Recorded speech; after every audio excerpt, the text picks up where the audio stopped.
that these 5 things are responsible to function in the realm of possibilities. So number one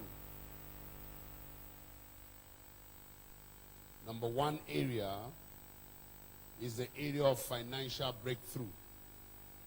The area of financial breakthrough. Is it possible for me to come from nothing and become something financially? Isaiah, I want you to know the desire of God for you, then we begin to build up. Isaiah 54 verse 2 and 3. Isaiah 50, so he said, enlarge the place of thy tent. But he started by verse 1. Sing, O barren. Sing, O barren. Thou that did not bear, break forth into singing. Cry aloud, thou that did not travail with child. For more are the children of the desolate than the children of the married wife, saith the Lord. It means that when I have nothing, it's still possible for me to enjoy a breakthrough. Barren simply means unproductive human being. Someone that has nothing. Someone that people have written off. Is it possible to enjoy financial liberty and breakthrough? The Bible says in verse 2, enlarge the place of thy tent. Don't limit yourself because of your background. Don't allow yourself to be limited by the things that are around you. Don't allow yourself to be stranded and begin to feel that it's impossible for you to grow into financial wealth. So this morning, I want to bring your mind to the possibility of the fact that you can be a nobody and wake up one morning because of whom you believe you have seen yourself a wealthy man. Wealth does not come by strength.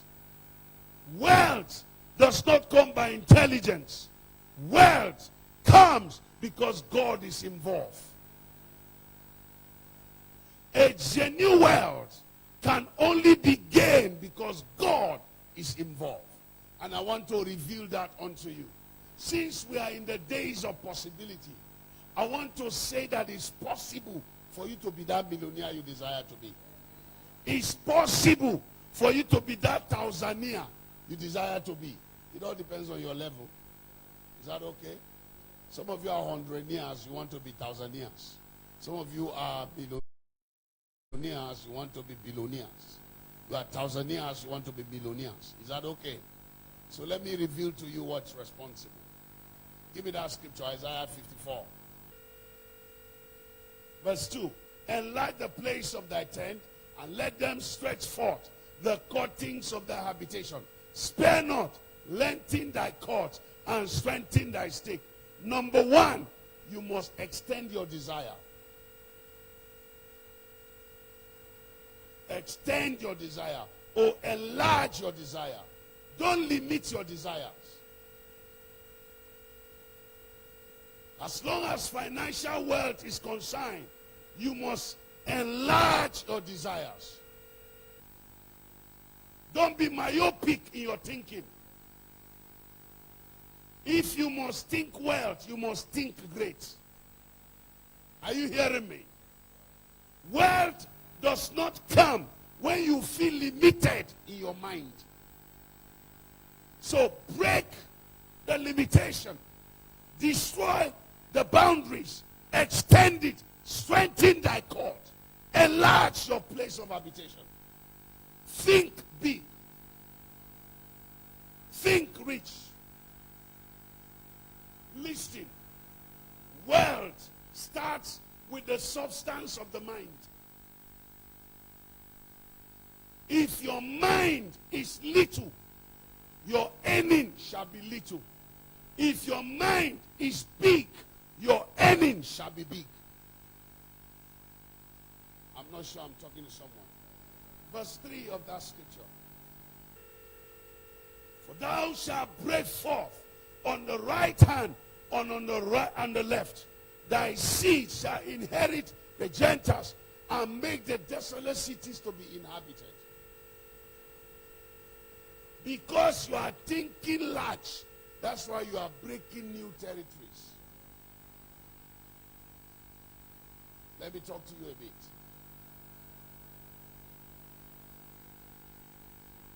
I grew up within the confine of a limited environment.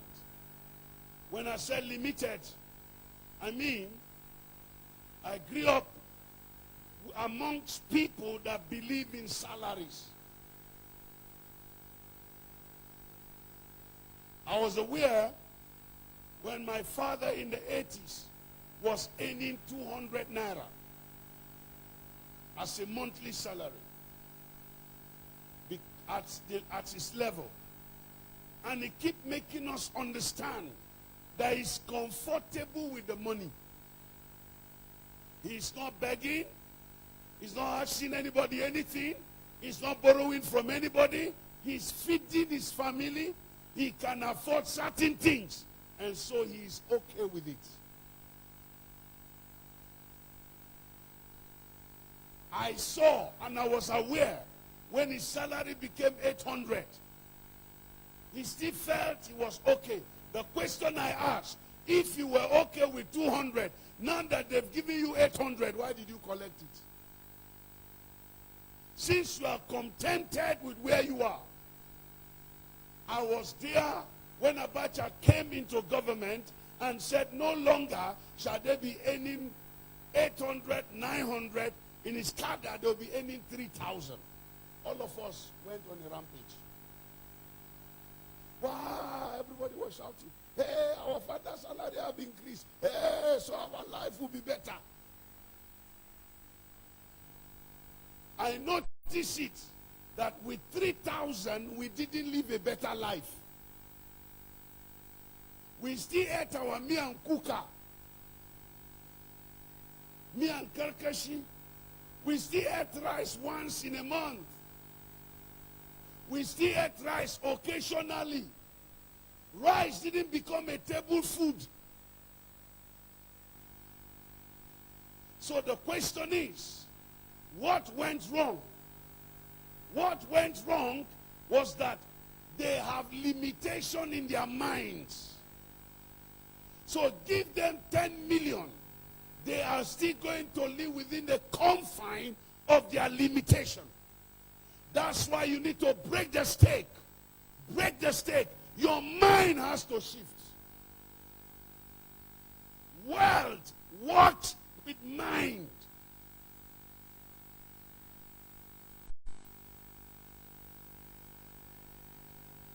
It's a mind thing.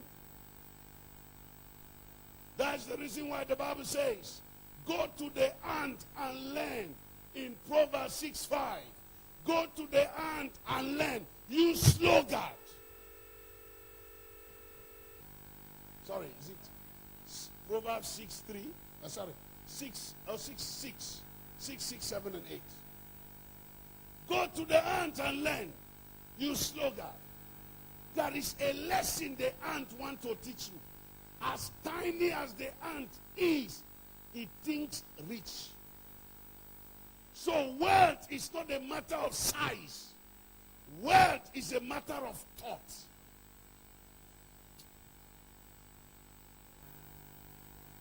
He said, break your limitation. Break it. Your background, where you came from, break it. It's not what is limiting you. I didn't go to school. It's not what is limiting you. I am not educated. It's not what is limiting you. What is limiting you is you.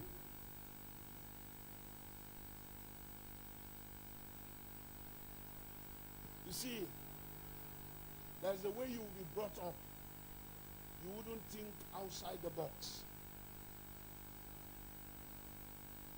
When we were growing up, we were told that even if you go to school, you end up becoming teachers, classroom teachers. You know why? Because 80% of people that come from my place are classroom teachers. So, okay, if you are not a classroom teacher, you work in the local government. If you are not working in the local government, if you are working in the state government, you will work either as a classroom teacher or you work as one of these civil servants. Or if you are not working there, then you will join the military or the paramilitary. Nobody talks about business. Nobody. We have chose a career as a tribe. We have chose a career as a people. Listen to me. Every average Bachama man is either is in the custom, or is in the immigration, or is in the DSS, or is in the police, or is a mobile police, or is in the army, or is in the Air Force, or scarcely in the Navy. Scarcely. Scarcely in the Navy. Why? Because Navy, naval force is a career force. It takes a lot of intelligence to be in the Navy. It's a career force. You can be in the Nigerian army and not be accepted anywhere universally. But you can be the captain of a ship and be accepted anywhere universally in the world. So you see, we were living within the confine of our limitation. And because of that, we don't think outside the box. So they chose a life for us. They chose a career for us. Very few were businessmen.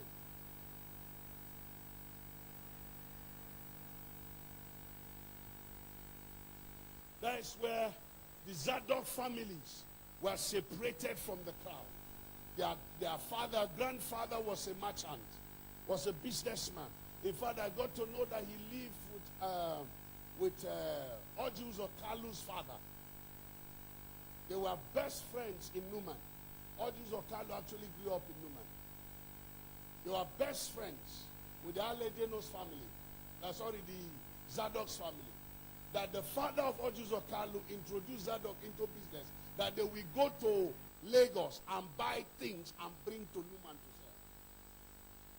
They were so close that there was a presumptuous assumption that one of the child of Zadok child belongs to Ojus Okalu's father. They are too close.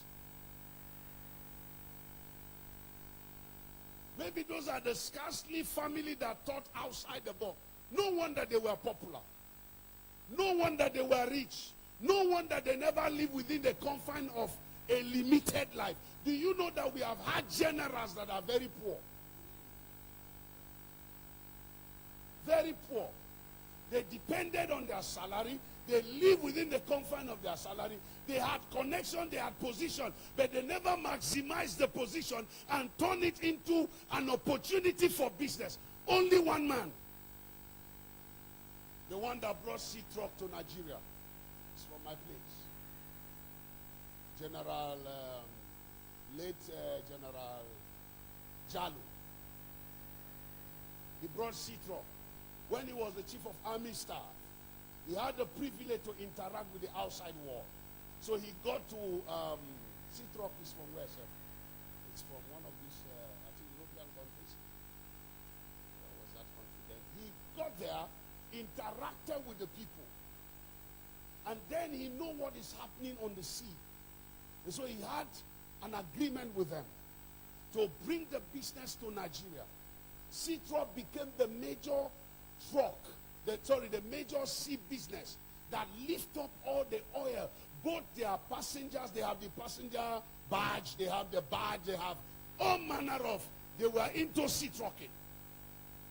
They were servicing Shell, they were servicing Ajib, they were servicing almost all. He became the chairman of the Nigerian conglomerate. That was where we now noticed that our people could be rich. Today, the man is dead and gone. Others died and left. Their children became poor. Today, he's dead and gone. Right now, as I'm talking to you, his son is the chairman. The wife is a director. His daughter is a director. One of his sons is also a director. He built a wealth. Why? Because he thought outside the box. I had an encounter with that man. Please just take it from me. I'm teaching you something. I had an encounter with that man because most of the times we don't think outside the box. Listen to me. I appreciated the Igbo race. I would always dug my cab for the Igbo race. Not because I married from an Igbo land, but there's no poor man in Igbo land. You can't gather people in Igbo land that you are feeding them. Nobody takes that. You can't feed anybody in Igbo land. Do you know why? Give him 5 naira, he will turn it into 10 naira. Give him 10 naira, he will turn it into 100 naira. Give him, he thinks multiplication. An Igbo man can sell anything. Anything sellable he can sell. And he can enter anywhere, can do business anywhere. There is no terrain that is too harsh. There is no terrain that is too... He has never lived according to his terrain. He lives and adjusts himself to fit into the terrain of anywhere he finds himself. That's why he's in Europe, he's in Asia, he's in Atlantica, he's in America, he's in North America, he's in everywhere. Even in my village. In my village.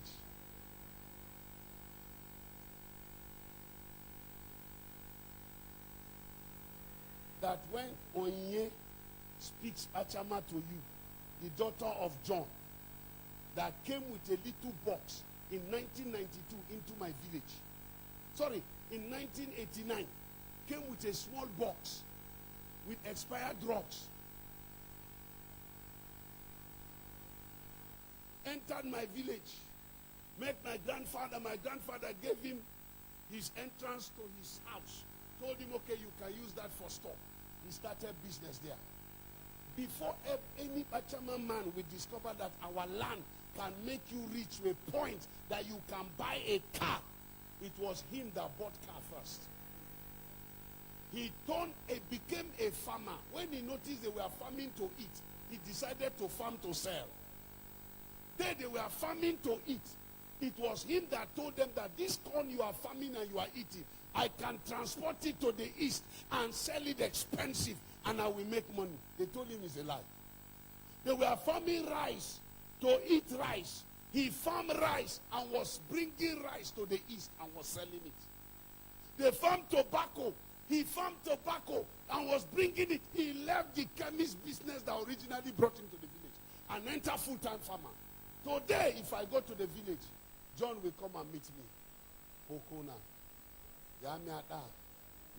Speaking my own dialect. Just because he wants to sell something from, he wants to make money from my land. He learned the language. He became the people that he is not. Just for him to do business. That is the mind that average man does not have.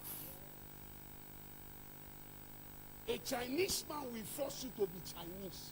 But an Igbo man will adopt and become a Yoruba man just to sell in Yoruba land. I think he's more wiser and more intelligent than even the Chinese. Sit down.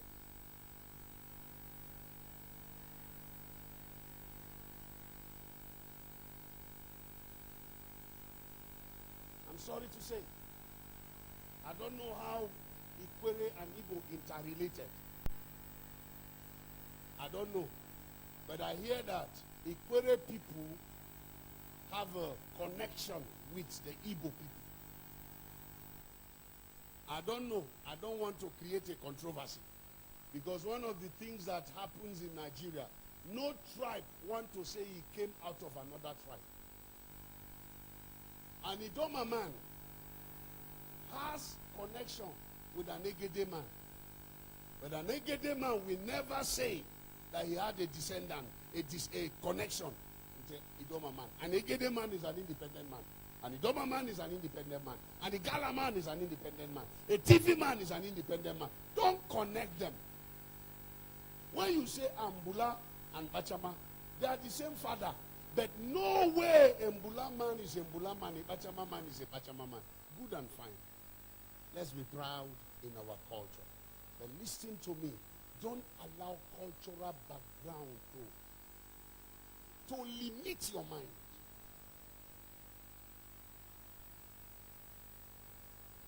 Don't allow it. Wealth cannot be gained with a retardant mind.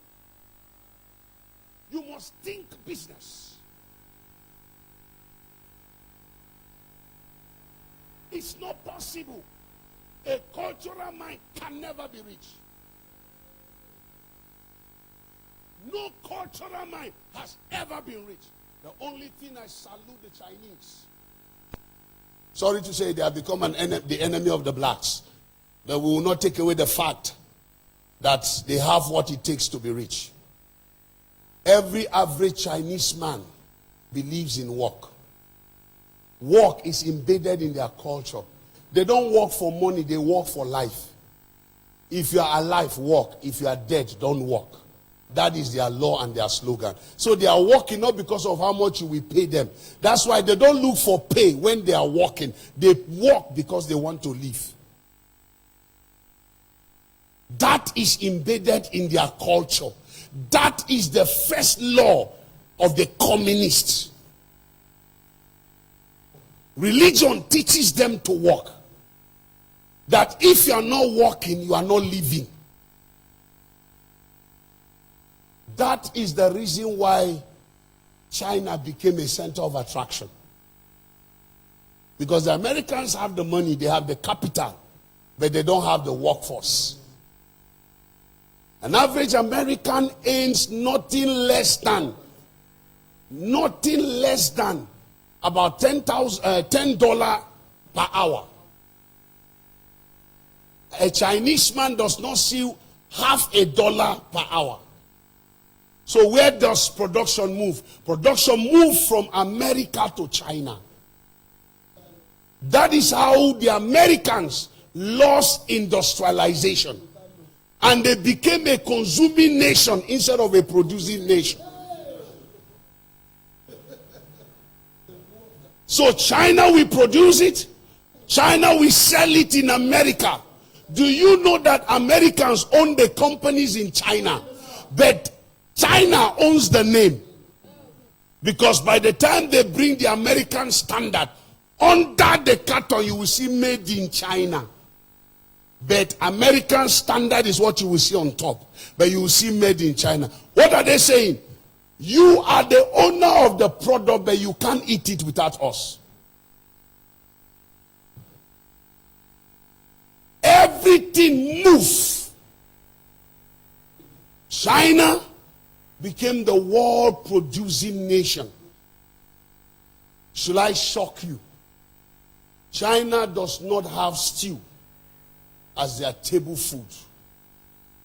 They got it from Nigeria. Nigeria, to be specific. Right now, China imports stew to Nigeria in a can. Prepared stew. Egusi soup is imported, yes, from China.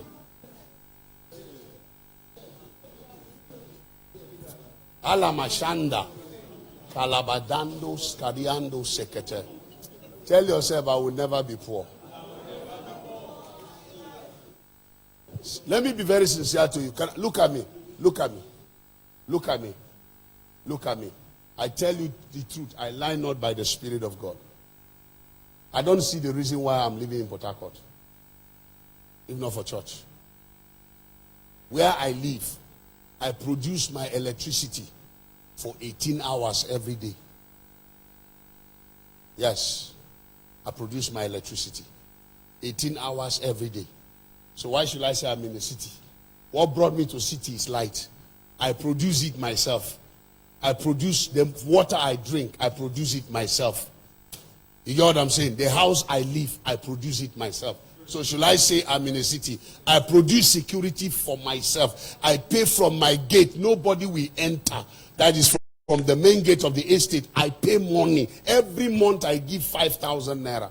So if I go to my village, I can produce the same network in my village and live comfortable in my village as a big man that is living in Port Harcourt the same way. But one difference that I will make, in Port Harcourt I am a pastor, but in my village, see food, see money on the street of my village. See money on the street of my village. Money everywhere. See land. Vast. No end. Do you know that if I go into mango farming in my place, only mango, I'm telling you the truth. Just give me 5 years. You will see what will happen. If I go into only Guinea corn, I didn't touch anything, only Guinea corn, industrially, I will be bringing trucks of Guinea corn from my place to Port Harcourt. You people will be rushing to buy.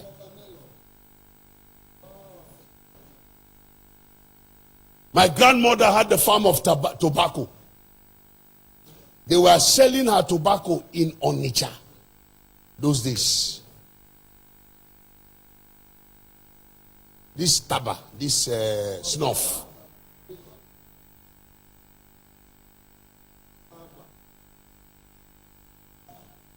Listen to me. My grandmother had a Guinea corn farm, what you call dawa. She had a corn farm. She had a tobacco farm. She had a sweet potato farm. She had this, what did you call it? Garden egg. She had garden egg farm. Then she had a pumpkin farm. Leave her beside. I know they need them for my place. My land is too rich. It's now that guys are using herbicide and they are killing the land. In my place, we do shifting cultivation. You use the land at 5 years, you move, you leave it, and it will still regain itself. We have the land.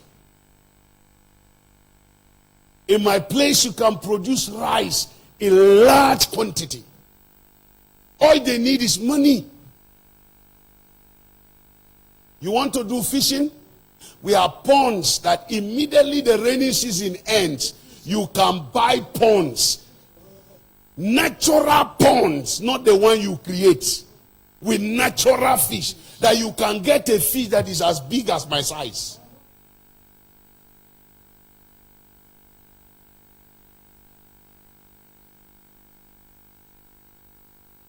If you want me to go into a farm, that is honey farm. Abba, we get our lives, anything.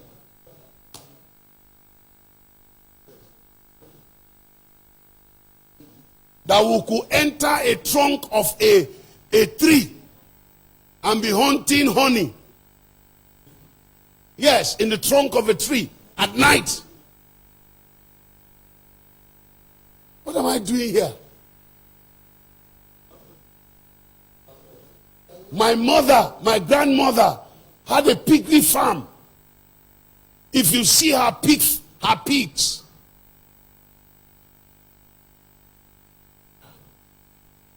you want to sell goat? You bring goat here. You sell it for 20,000. 25,000. Do you know how that 25,000 naira goat that you buy 25,000, how much I buy it in my place? 5,000, 6,000.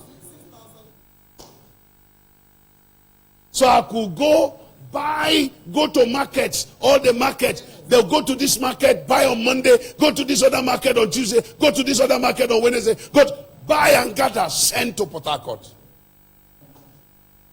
I already have arrangement with the people that are ready to buy.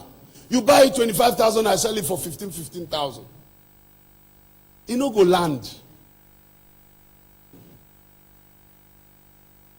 Please, I beg you in the name of God. Think. Stand to your feet.